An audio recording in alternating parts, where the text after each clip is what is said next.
Angihlekisile amakhosazana aseMpumalanga. Yo.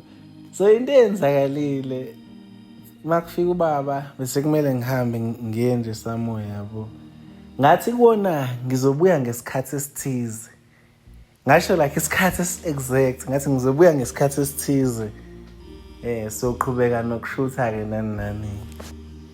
Hayibo.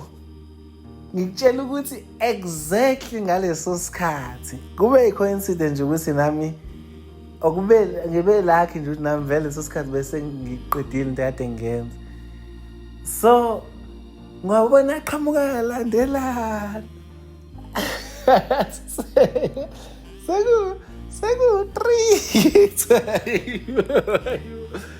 Sevenze shutha seku 3. Lapho uba ufika ekuseni akashintshile afuna ukushutha ngeyathi ayahlangabezeka alinda ama-hour mfethu.